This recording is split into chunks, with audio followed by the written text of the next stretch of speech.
we need to find men who are going to accept us at our worst and our best. And you know what? It's the same thing. Taking my heart, and I could even say, I'm giving my heart to you, Drew. As my brother, as my friend, I'm giving you my heart. You accept me for who I am, and I'm also putting myself at risk for being hurt. I can tell you guys, though, the risk is worth it. Welcome to Husband Material. Today on the show, I am super pumped to have our newest husband material coach, Marcus Spaur. Welcome to the show. Yeah, Eastern Washington in the house. Woo! Streaming to you from his streaming studio. Is that obvious it's such a streaming studio over here? I think Yeah, so. I try and make it look like that. we see some of the souvenirs you have from the different adventures you've had virtually. And I just love that about you. I love that you have been a content creator for years. Yeah, it was actually something that my wife wanted to start. And after a year, she just kind of got burnt out from it. And I'm like, you know what? I'm still enjoying it. So I'll just take it over. I won't just be talent in the videos. I'll help with the editing and worry about uploading and comments. And it's been mine for about 4 years now, and I still enjoy it. And recently celebrating 6 years of freedom from porn. 6 years. By the time this podcast comes out, I will be celebrating 6 years of freedom in my walk away from pornography. Woohoo! Yeah! Awesome. Such a great victory. Yeah. And even more than that, what you have been released into in terms of the healing and the transformation. And now using your voice to help others as a coach. I mean, you've been a leader before in other programs like Avenue, and now you're coming to Husband Material after going through the program. So, Marcus, tell us a little bit about yourself and how you got here. Yeah, so you've already touched base on some of it. I am a husband, I'm a brother and a son, I'm a writer, I'm a small time YouTuber and Twitch streamer, and I'm also a comedian if making myself laugh is considered comedy. And I also have this incredible passion and desire that God's given me to help other men break free from their own bondage. And the statement that keeps coming to my mind is I want to help these men become the best men that they can be this side of heaven. I love that. And before this became a new chapter of your story, you came to Husband Material first for yourself. And I would love for people to hear a little bit more about how you found Husband Material and how it helped you. Yeah, I found husband material through the Pure Desire podcast. Actually, it was, I believe, the first time you were a guest on their podcast. I've been listening to that podcast and some other purity podcasts for a long while now. And I heard about this guy, Drew Boa, and Husband Material. And it's like, oh, hey, he has a podcast too. Well, I'll just subscribe to that one. And I just started consuming the content on your podcast. And I'm like, there's something different about this guy and what he does. He's not your typical purity guru, so to speak. And I heard about Husband Material Academy and I jumped on board as soon as I could with that. And I was one of those crazy people that went through all 12 weeks of content in the 12 weeks that it was said Yeah. to go through. And those of you who are deciding to take it like one video a week, you guys are probably the smart ones. But I grew. I learned so much going into my story. And in the time that I led some Pure Desire groups and Avenue groups at my church, I had growth. They did a great job. They helped me to find some boundaries and some guardrails in order to make this more manageable. But I can recall over 4 years of working on my own freedom, only one story that really came up to mind. And it was a deep wound within me. And I was able to share it with this good group of guys, shared it with my wife. I was able to talk with my dad about it, who was the one who gave me the wound. And then in 12 weeks of Husband Material Academy, I don't think I've cried more going into my story and discovering the wounds and discovering the pacifiers and the pain that I had to endure. It was incredible. The growth was exponential once I started getting into my story. And I want to help others do the same thing Yeah. now. Once I was done with HMA, I jumped into a group with Drew. And now I've got some really good guys that know me on a very deep level and have been there through some of the tears and some of the pains and the trauma that I've processed. And it is so beautiful to have these guys see me at my worst and be like, man, that is powerful. We're here for you and we love you and accept you and we want to support you. And I would add, we've seen you at your best. We've seen you in the triumphs and reversing the curse of evil and sin in your life and experiencing redemption and delight and now purpose. I mean, we've seen the heights and the depths.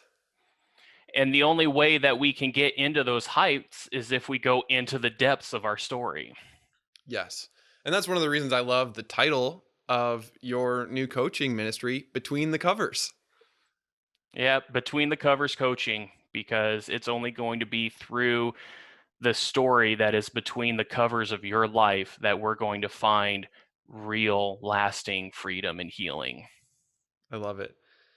So let's get into a part of our stories that we don't often associate with sexual brokenness, and that is our siblings. A lot of times on this podcast, we've talked about healing father wounds with Chris Bruno, or mother enmeshment is a topic that often comes up. We don't often talk about siblings or the lack of siblings if you were an only child. And Marcus, your siblings have played a huge role in your life. How do our siblings impact us? It's interesting that you bring that up. There is a lot of content that is about the caregivers. In fact, I was a part of a conference this last weekend where that was the focus, is the impact of the caregivers. Not to minimize the role of our parents, but it's missed that we have people in our lives that in many ways spend more time with us on a regular basis and can impact our lives in a way that no one else can. And they're called our siblings. Hmm. And some of those siblings, you have wonderful relationships with them. I have an identical twin brother. He and I were as thick as thieves growing up. I didn't need anyone else in my life. I had my twin brother. He understood me. I understood him. We wanted to spend time together. Some people have siblings where they are the absolute worst. You're being picked on. They're older and they're just teasing you all the time. They're younger and they're nagging and following you around, and you just want your freedom. And then you also have individuals where they don't have any siblings. They don't know what it's like to have someone around their age within the same house that sees them when they're naked in the bath, that sees them when they are crying in their bedroom and they're on the other side of the door. You don't have that support. You don't have the blessing. You don't have the curse of a sibling.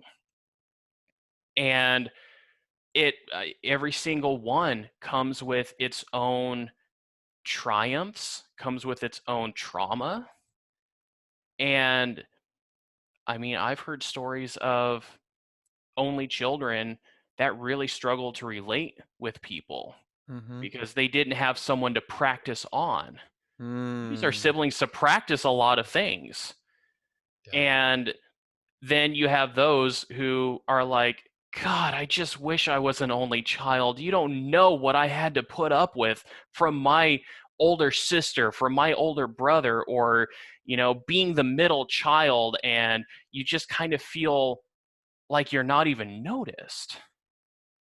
Or you're the youngest child and you feel coddled, and then everyone else is jealous of you because you're getting all of mom and dad's attention.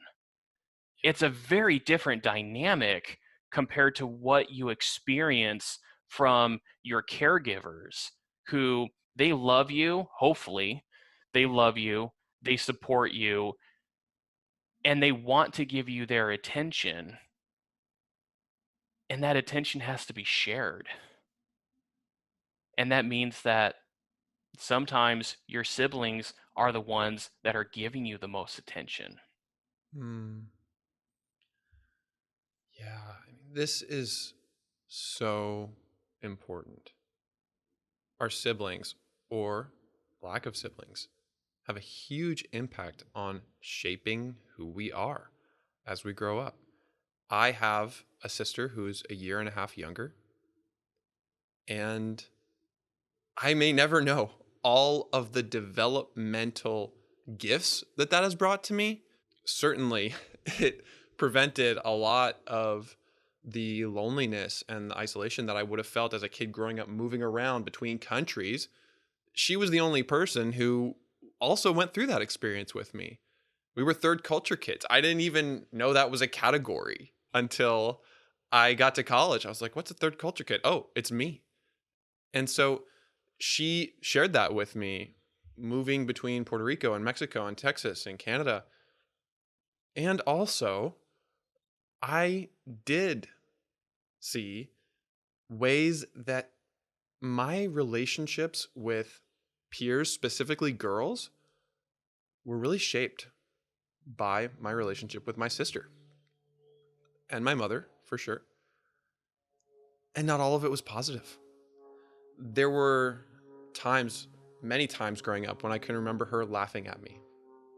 And it felt like some of the times when we were closest was when we were laughing. And if I wanted to get close to her, I would try to find a way to make her laugh, even if I humiliated myself. And that's just a pattern of relating that has continued in some ways in my life. So that's a little bit of my story with my sister. Marcus, tell us about your relationship with your twin brother. One thing that came up through my own story work with my in regards to my relationship with my twin brother, and it was a little not a little, it was very hard for me to come to terms with and accept, is that I had an enmeshed relationship with my twin brother. I didn't need anyone else. Yeah, I had an older brother. He was fun to be around at sometimes, but most of the time it seemed he was just ridiculing us. He was 2.5 years older. And parents were great. They helped to bring about our own childlike curiosities and supported us in the things that we wanted to do within reason. And I had this one person who looked exactly like me, and we were we were the best of friends since even before birth. I joke around saying that we were womb mates. I've never had a Yeah. roommate in my life, but I've had a womb mate. And he was someone I was developing a bond with before I could even start bonding with my own mother. And he was my best friend. I loved him. He loved me. I could go to him for anything. We supported each other. We shared a room, albeit much longer than we should have. by the time you're a teenager or even preteen, you probably shouldn't be sharing a room with a sibling, but that was part of my story. And we we just thrived on the same adventures, and we enjoyed playing the same video games. We loved the same stories. We loved the same comedies, the same movies. We grew up with Three Stooges, and we it wasn't uncommon for us to walk around doing "Nyeh, nyeh, nyeh," and acting like the Three Stooges and just being goofballs. That's what we thrived at. Was just being we loved each other's company. And that was a part of my life for the first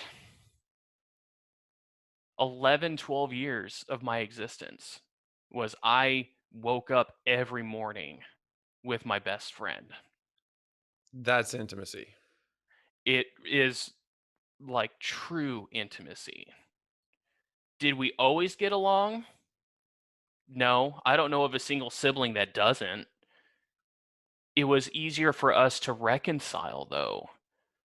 If there was any kind of a fissure between us, we felt it. We felt it deeply.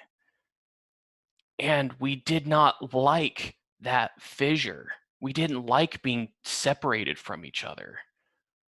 And that is one of the biggest and most traumatic parts of my story is when my twin brother decided at a very healthy age he wanted to have a girlfriend, and he devoted a lot of time and energy to that. That meant that he was spending less time with me. And that's where diving into the story, that's where I found out there was this enmeshment that was happening. I lost the person that I was the closest to. He wasn't spending as much time with me. I did not realize how much of my identity came from him. I didn't often know who I was outside of my twin relationship. In school, having a brother who's 2.5 years older, he would set a name for the Spars. He was the athlete. He was the star athlete. He was the quarterback on the football team. He was phenomenal on the basketball court. He was good, and he got a lot of attention. And then you have these two pudgier lookalikes that come in later that share the same last name. We were not ourselves in the eyes of others. We were Spaur's brothers because we were recognized by our oldest brother and his abilities. I think oftentimes that was a lot of people couldn't tell us apart. I look at baby photos. I can't tell which is which unless I flip it over. And if my mom and dad were gracious enough to write down who's on which side, then it's like, oh, so that's me.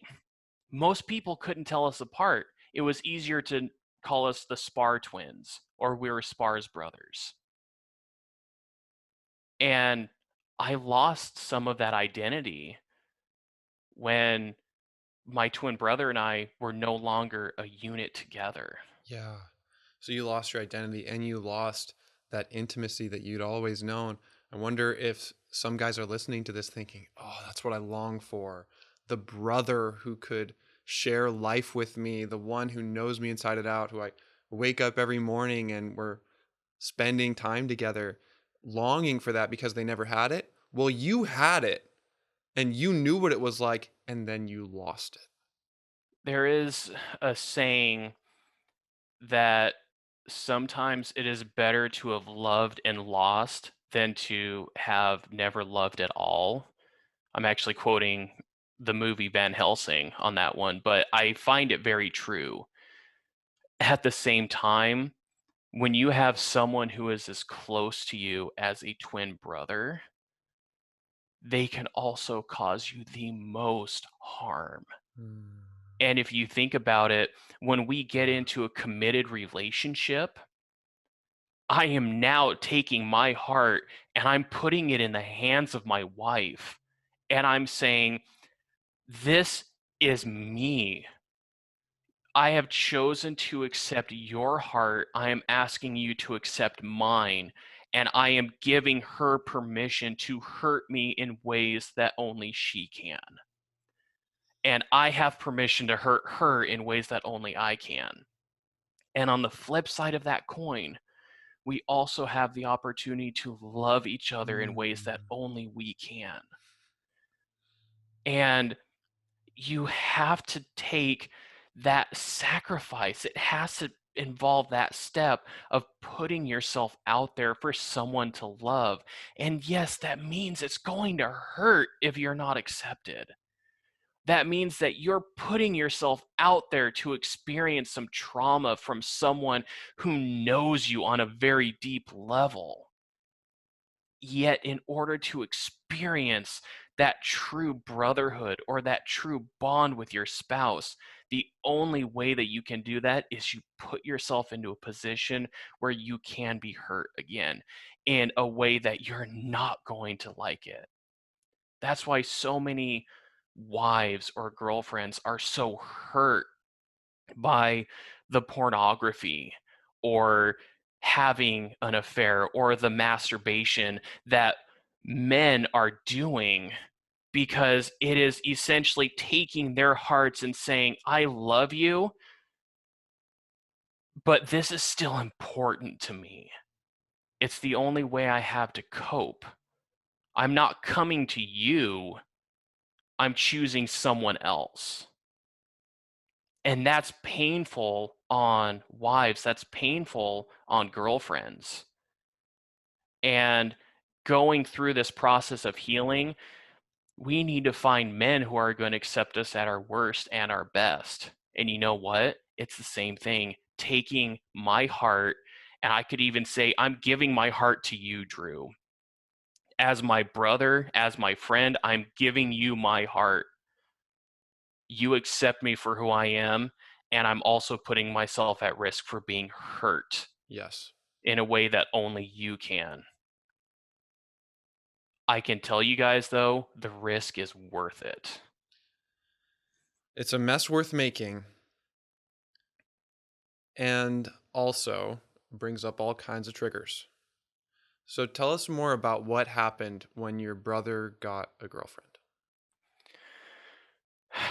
The story actually starts before he got a girlfriend. He was in pursuit of a girlfriend. And anyone who was trying to find a girlfriend or some kind of relationship when they were, say, in maybe as early as sixth grade, hormones are raging. You get someone who just looks at you the right way, and you are like, oh, wow, yeah, I want to see more of what this is about. This was before there were cell phones, so I'm dating myself. I realize that. We had a phone upstairs in the kitchen, and then we had a phone downstairs in the hallway between all of our bedrooms. And my twin brother would take the phone, remove it from the wall, and have it resting on the ground so that he could have the entire phone cord length and the actual receiver phone length so that he could sit on the couch in the basement and talk on the phone for hours with girls that he was interested in. I was screaming for attention in some of the only ways that I knew how. And one story that keeps coming up during this time is my brother was having another marathon session on the phone before dinner, and I was walking by the phone, and I go and I just start punching numbers on the phone. And for those who are like, well, why would you do that? Back in the day before cell phones, you had the receiver here, and then the buttons were somewhere else typically. And if someone is on the phone and you started pushing the buttons, you heard the button presses. Yes. Both people on the phone could hear it. And I would do that. And I can remember this one time I was doing that just as my own way of screaming to my brother, I miss you and I want to spend time with you. And I could only hear what my brother was saying. And he says, "Oh, that's just my brother. You can ignore him." Mm. I was I went from having the closest bond with my best friend, and I was relegated to being ignored.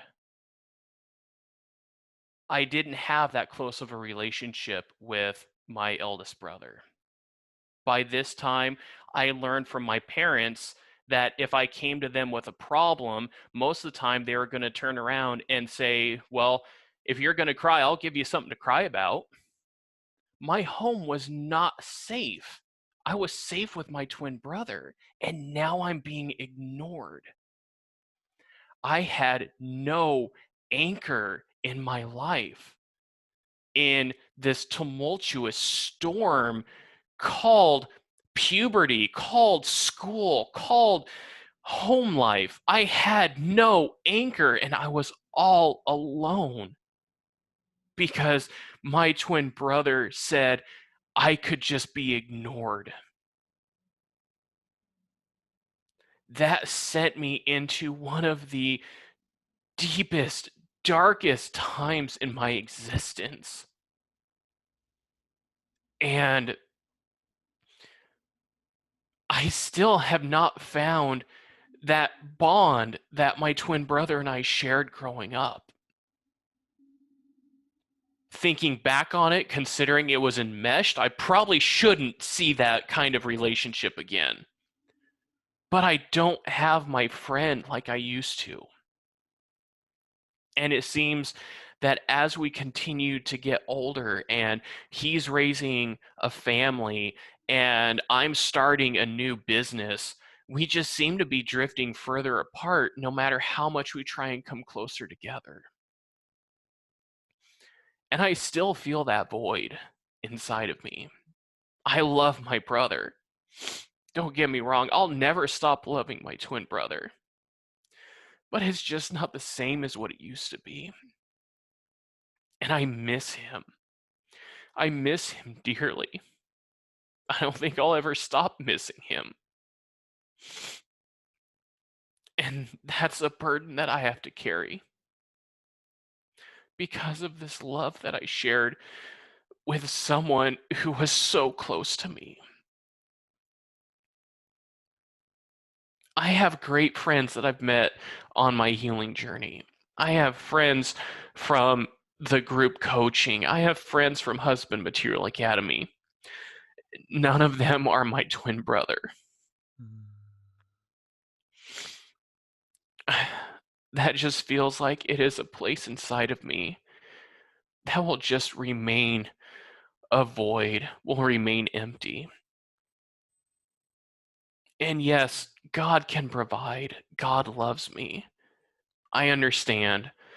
I love God and I love Jesus with all my heart. But God's also not my twin brother. Mm. Yes, God has been there with me. But my twin brother had a very special place in my heart and in my life. Man, Drew, we got to quit having these conversations where I break down in tears. It's becoming too normal. It's so sacred. These tears are treasures, and they're showing the riches of your emotional life, of the man God created you to be, who is able to experience sorrow without putting a silver lining on it. And by entering this sorrow, it has taken you to new depths of compassion for others and being one of the most loving, present, consistent, affirming brothers I've ever had. And the only way I was able to get there, besides just through the grace of God, was putting my heart out there. Mhm. And it's a part of my story. I know how it feels to be so close to someone and then lose it.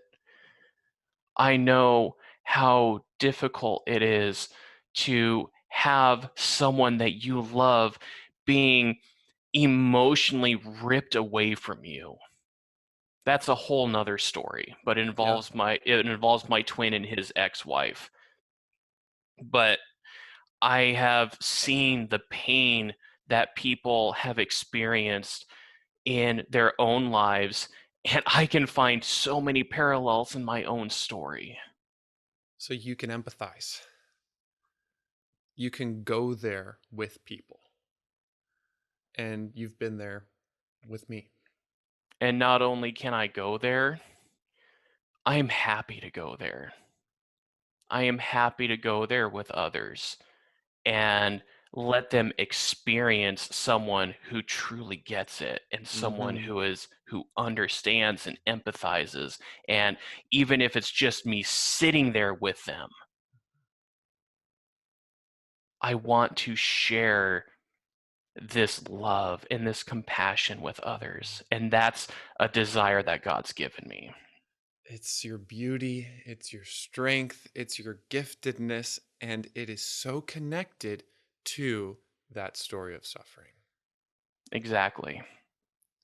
And you've been able to move into that story of suffering so you can reach the resurrection power on the other side. But it wasn't always that way. You actually closed your heart off from others for many years. And you hinted at that before.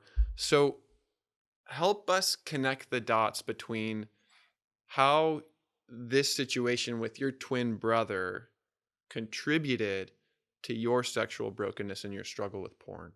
Yeah. So I shared earlier that I didn't have an identity outside of my brother.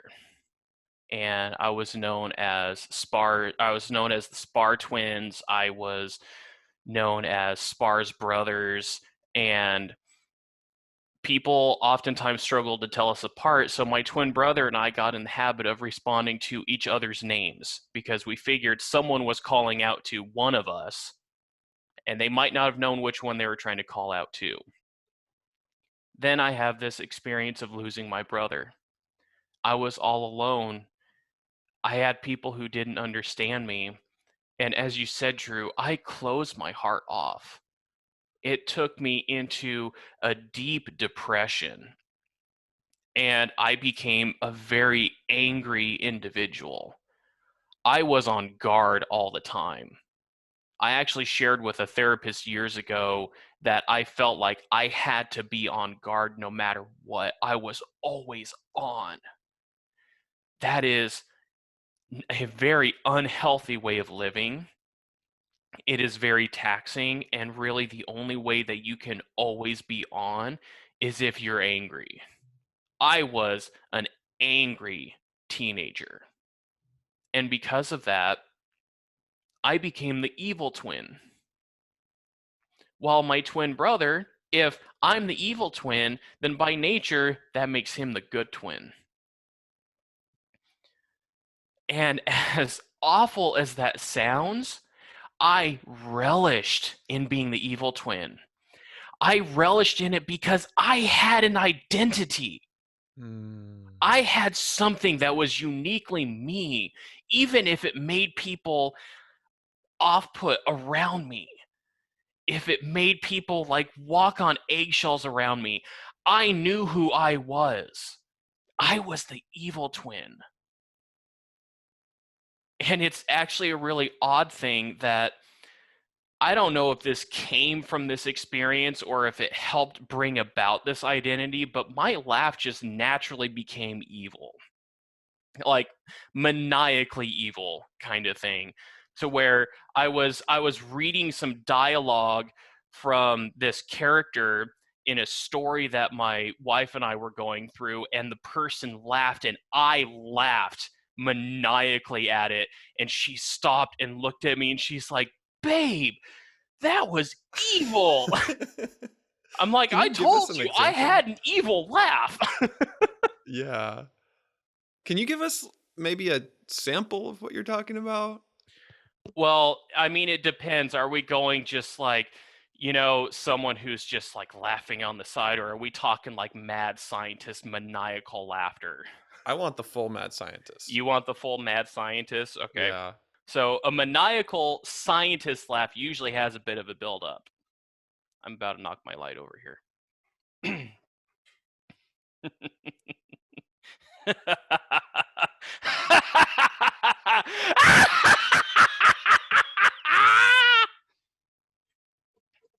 Wow. I apologize for everyone wearing headphones. That's probably going to be peaking a lot. That was amazing. Yeah, and it's something that's still stuck with me, but I know it's not a part of my identity anymore. Right. It's Right. just it's fun character acting at this point. Yeah, and as off-putting as it may have been, that identity of being the evil twin still connected you to your brother. It did. I still had a connection to him. I was the evil half, he was the good half, but we were still two halves of the same whole.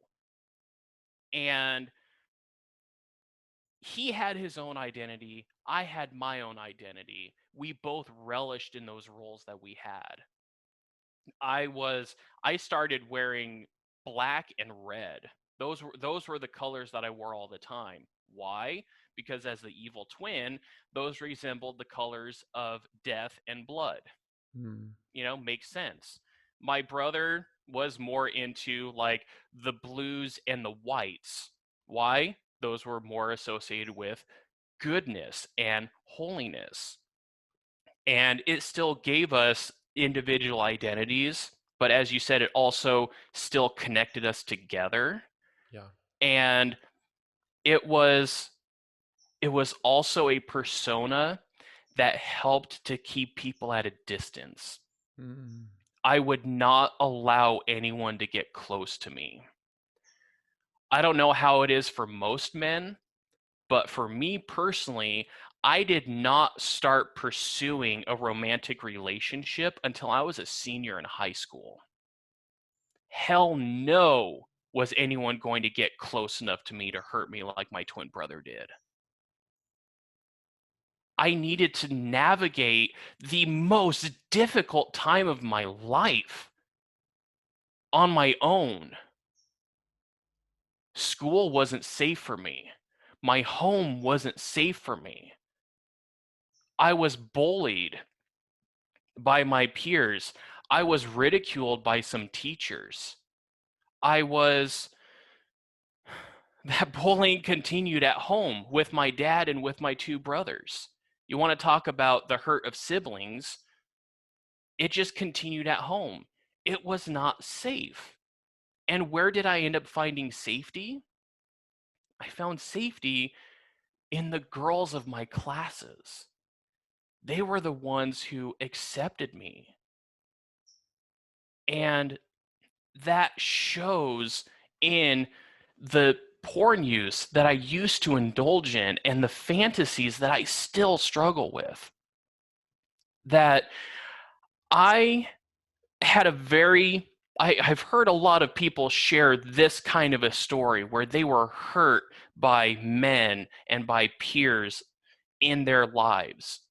And it ends up turning into same sex attraction where they are pretty much fawning over the attention of these men to have good attention from them because they didn't get that. I went the total opposite direction. I didn't want men anywhere in my fantasies unless it was me. And that shows in the pornography I pursued. One of my biggest fantasies was lesbian pornography. Why? Because there's no men involved. There's no one there who's going to hurt me because it was women in my life who loved and accepted me. And when my entire day is surrounded with people not accepting me, people teasing and bullying me, and then I come home and I'm still being teased and bullied by my own family, the only way I knew how to cope was by going to the safety and the security that the female form gave me. And it's something that I've had to accept, but pornography saved my life through those dark times. It also tried to ruin my marriage and ruin my life afterwards when I no longer needed it and I just couldn't give it up. It was a rough time. It impacted me in ways that I'm still discovering. And I still love and appreciate my brother. And I'm having to also learn that I need to set acceptable boundaries with not just with Yes. him, but even with the rest of my family. Because even today, my brothers still hurt me. Hmm. I just want to pause and honor what you just shared. It's showing us how much work you have done to make sense of this story, to fully process it and find out how these pieces fit together. And for everyone who's watching and listening to this, know that your story makes sense too. It does. Your fantasies and attractions and instincts and impulses all make sense in light of your story. The question we need to ask is what my professor, Dr. Adrian Hickman, taught me. What makes this make sense? Whatever fantasy you have, whatever sexual appeal magnetically draws you in, what makes it make sense? And it's not always a logical, rational, direct causation, like you said, Marcus. Some people will have that experience with men growing up and go a completely different direction. Based on what you said, your story, while it's not the formula for all stories, it makes sense. And that kind of clarity is available when we do our work, when we get between the covers, and it shows us where to go next. Because having been hurt so deeply by men, you now spend a lot of time with men. You now open your heart to men. You are now going into places of trauma and brokenness with men in ways that may have been unfathomable to you at a younger age. Exactly. And when I joined my first men's group about 6 years ago, when I started this journey, that was a big step for me because it was men who had hurt me the most growing up. And I was with other men who were struggling with their own unwanted sexual behavior. And I'll admit, this was the first time I knew there was anything out there that helped with this other than like SA. And I wasn't a big believer in the 12 steps, mostly because I didn't understand it. And I think also at the time I didn't really want to commit to going to a meeting every single week. That just seemed like, oh God, that was a lot of time. That was a lot of effort. I was in such denial still at that time, but I knew I needed something. And I was invited to a Conquer group at a friend's church who knew of my struggle.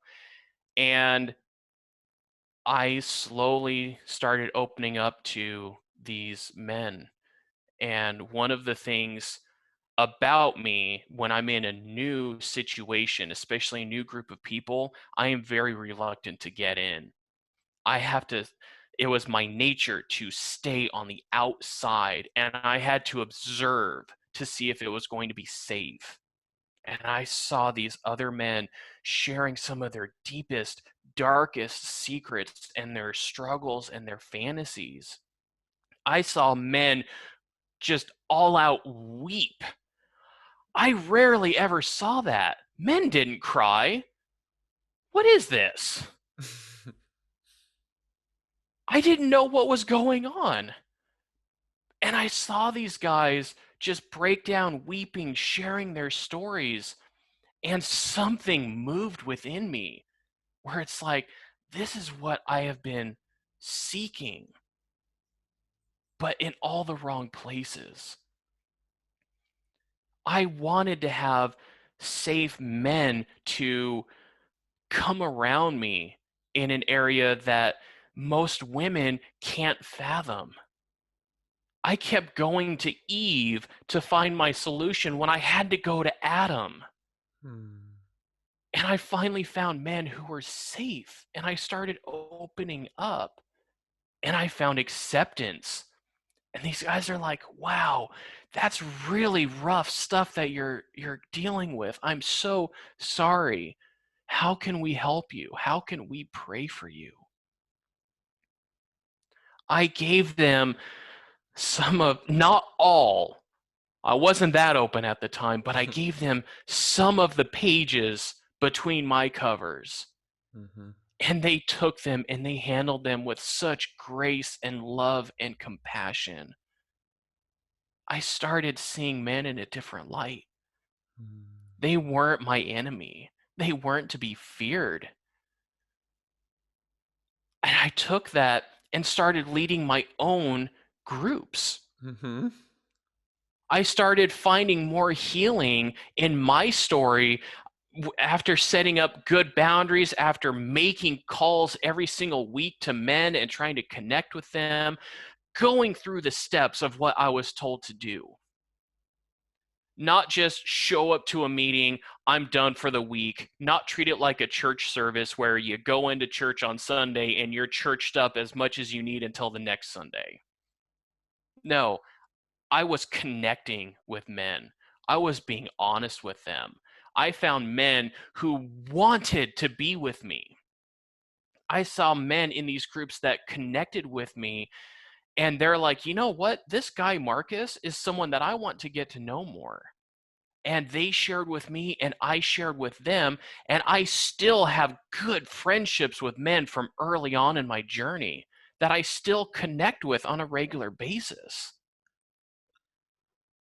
And stepping into facilitating these own groups, wanting to help these men, I saw incredible growth in men who were doing the work, getting into the trauma, getting into their stories, not avoiding them. As I shared earlier, when I joined Husband Material Academy and even did the group coaching in Husband Material, I saw men going even deeper in their stories than in anything else that I had done. And I saw men literally walls breaking, fortifications breaking, and they were starting to live and walk in freedom that they'd never experienced. Yeah, it's powerful when those tears flow freely and the Holy Spirit is is coming in and bringing God's love to places where it hasn't touched before. Marcus, you turning around and leading others feels to me like such a redemptive reversal of you being the evil twin. It very much is. It is reversing the curse of being the evil twin. And one of the things that came through in my own story is that I didn't want to be the evil twin. I wanted to be the hero of my story. And not like what you would expect nowadays, where you have like the ambiguously gray villains that might do a good thing, or you have the anti-heroes where they're really a villain, but they eventually get turned over to the good side. I wanted to be the hero. I wanted to be the person that comes in and helps and saves and rescues. And that's when that broke me when I found that out. Mhm. And it was actually through story work. I was writing up a fantasy. And Yes. I'm like, as I'm doing this, I'm like, well, this is kind of odd. So it was actually writing up a fantasy that was just kind of in my mind, and it's like something that I was being triggered and aroused by. And the whole thing of this fantasy was me helping a woman who was stranded on the side of the road, taking her over to her place, making sure everything was good and ready so that she could get her car back. Everything was going to be fine. And in true fantasy fashion, that turns into things very inappropriate as it continues on. But one thing that stuck out to me is she kept calling me a hero. Mm. And that was news to me. I wasn't the hero. I was the evil twin. I was the one everyone feared. And yet, in this fantasy, I had this woman calling me the hero. Not just the hero, her hero. Mm. And that moved me in a way that I did not fathom, to where I recognize that I am the hero of my own story. Yeah. And by helping other men who are so stuck in their own rituals and behaviors and patterns, I am getting into their story and helping them to become the hero of their own story. Let's go. I think God has it out for every man out there to be the hero of his own story. And we're settling for something way less than that. And I can tell you, walking in, being the hero of my story has given me such a purpose in my life, to where I truly believe and feel that I am living the best life I can this side of heaven. I am the best Marcus I can be at this time, as God continues to bring me closer to the perfection that he has for us through Jesus Christ. And that is beautiful. It is life giving. And I am waking up every morning ready to take on the day, because, by God, I'm the hero. I'm Yeah. not going to be complacent. I'm not going to lie down, roll over, and let the world trample over me. I am going to stand strong. I am going to be the hero who wins at the end of the day. I'm in stunned silence at the power of what just came out of your voice. And it reminds me of that tagline that you often include at the end of an email message: live strong for today. Yeah, I will. This is me being totally transparent. There's actually a second part of that phrase that I used to say, and people said it was too morbid. It's actually a part of this book that I'm working on between this master and this student. They have this saying, live strong for today or die trying. Hmm. And I am living strong Yeah. every single day. And as people may say that it's morbid, but you know what? I am going to die trying to live strong and be the man that I can be. It is worth it. It's worth the pain. It's worth the heartache, because through that, I am getting acceptance. I am getting love. I am getting genuine friendships and relationships that are edifying to me, and I in return am edifying to others. Yes. You are both receiving these good desires from God, finding them with other people, giving that acceptance and love to yourself, and then overflowing. I don't know how many times I'm going to say that litany before it sinks into people's minds that this is a life well lived and this is what redemption looks like. So let's get really practical, Marcus. You've been scarred by a sibling. You were really, really hurt by your twin brother and by men in general. So, practically speaking, what does healing look like for you now in your life? What healing looks like for me now, and this was something that just came up with in the last couple of months is recognizing that I am trying to invest more energy into a relationship than other people are wanting to invest into. Mm. And that was one of the things causing me more heartache. I was pursuing both of my brothers, and I can't tell you how many times I seem to be the only one who gave a damn about developing and building a relationship with them as adults now. And I kept trying, and they would cancel. They would need to reschedule. Something would come up, and it just never happened. For 2 years, I was the only one trying.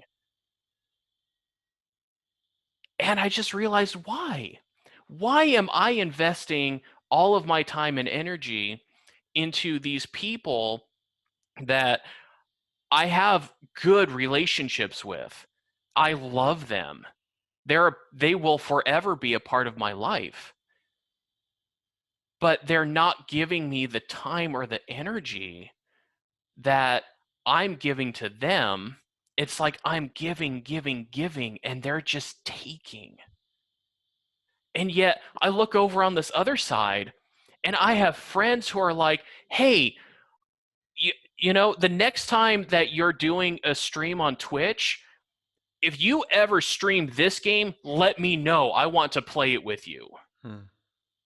One of my now good friends from the group coaching, he invited me to his Minecraft server. I am now building a castle in the sky on his Minecraft server, and it's because he wanted to spend time with me. And why am I investing time in people that are just taking when I have other people over here who are ready and willing to give and they want to spend time with me? A part of my redemptive healing is I recognize that and I am spending more time with people who want to spend time with me. Yes. And let me make a connection between what you just said and what you said earlier. Your brother said, "Oh, that's Marcus. You can just ignore him." What you're saying now is, no, I do not deserve to be treated that way. That's not okay. I will not be ignored by people that I'm giving my heart to. I'm going to give it to people who really want to receive me, to be with me, and who I want to be with. And you're going to invest in those people rather than the ones who ignore you, even Exactly. if it's your brother, even if there's a feeling like I'm supposed to be close to that person. There was one thing that I heard on a podcast a couple of weeks ago that just really, really hit home for me in this area is that I don't owe my family anything. Mm-hmm. Yes, they have been there for me. I grew up with them. They have hurt me. They have loved me. They have supported me. They have not supported me. I don't owe them anything if they are not willing to meet me in the middle. Mm-hmm. And I have all of these other men that are like, hey, we're waiting for you over here. You just need to come meet us in the middle. And you know Yeah. what? I'm meeting them in the middle and I'm having the best time of my life since I got on this road of Yeah. recovery. Yeah. You told me about that day that you set aside to play that game with some of those guys, and it just sounded like such a blast. And we have done it another time since. And there is just abundant laughter. And we're coming up with so many inside jokes that, you know what? Other people aren't going to get it. But for me in this group, it doesn't matter. Yeah. We're having fun. We're laughing. I'm spending time with people who love me and they accept me for where I am. And they see all of the scars, all of the blemishes, and they still see me for the beautiful Mm-hmm. person that I am. And they're like, wow, this guy, yeah, I want to spend more time with him. And I am in return saying, you know what? I'm going to spend more time with you guys too, because it is life giving. It's brotherhood. It really is. It is true brotherhood. You know, we grow up with siblings, and they're the brothers that we don't get to choose. Mhm. And you know what? I have brothers that I can choose. Yeah. And these guys, oh, they're the best brothers I've ever had. Mm. Considering I had a twin brother that I was the closest to compared to anyone except for my wife these days. Now I have brothers that are not of my blood, but I am closer to them than my blood brothers. Your brother's by the blood of Jesus. Exactly. And it doesn't take away the sorrow and the hole left by your twin brother. It does give you such a beautiful gift from God in a place where you have been longing to receive that true brotherhood for years. So let's talk about guys who resonate with this experience of being scarred by a sibling or even by the lack of siblings, where there's that desire for deep brotherhood. What advice would you give? Say that you do have siblings and you've been hurt by those siblings. And if you're in the same position that I am, those siblings still hurt you today. You need to set healthy boundaries with them. Again, you don't owe them anything. I have nieces and nephews that love to spend time with me, and my brothers love to rope me into doing things so I can spend more time with them. I'm sorry, if I'm busy, I'm not going to bend over backwards to do that. If I don't feel like it's going to be a safe environment, I'm sorry, I'm not going to do it. I need to take care of myself. I need to make sure that I am safe. And the only way to be safe around others is by having safe boundaries, healthy boundaries. If they are willing to honor your boundaries and create a safe environment for you, then you can go knowing that there is going to be health and freedom in that relationship. And if they cross over that boundary, they crossed over it. You don't engage, you go. If you don't have siblings, if you are in fact an only child and this is something that you're wanting to experience, and say that you don't have healthy relationships with your siblings and you're deeply seeking that and desiring that, like I found myself, groups is a great place to find Mhm. like-hearted and like-minded men who will love and accept you for where you're at. I have great friends from Husband Material Academy who are parts of my triad, and I connected with them regularly. I have guys from the 12 weeks of group coaching I did through Drew, and I'm still connecting with these guys. They're still connecting with me. And I am finding this brotherhood because I was put into a safe environment where it was perfectly okay for me to bring my worst, and I still found love and acceptance. Yes. And this is not to say you need to pay money in order to get this kind of brotherhood. What it's saying is the academy and our private small groups are a container for commitment where men are investing. Men are saying, I want to go deep, so I'm going to invest in this. And that creates a space where these kinds of friendships can unfold. And it's not the only way to do it, it is a really powerful way to do it. And I'm excited to announce that Marcus and I and Stephen Thomas will be opening up some more groups this summer. Yeah, and I'm excited to step in and share my experiences and create that safe environment for others to find that brotherhood that they have been so desperately seeking. And to comment again on what you're saying, Drew, you don't need to pay for this. If you are a part of a small group at your local church and there are people in there, there's men in there where it's like, man, I kind of feel drawn to this individual, then pursue that. see what comes from it.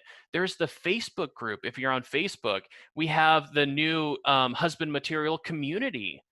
That is a great place to connect with people and find others that you jive with and you're willing to connect with and Mhm. find those brothers. And if you want to go really deep in a guided, facilitated format where Marcus or I or Steven will be leading the way because we've been through this before and we are constantly learning how to improve this experience for you guys, then we would love for you to join us. And you can do that at the link in the show notes, husbandmaterial.com/group. And if you are interested in working with Marcus specifically, I'm excited that you're getting your coaching business started and offering free sessions. So, where can people go to sign up to meet with you? So the best way to go is to go to my website, which is betweenthecoverscoaching.com.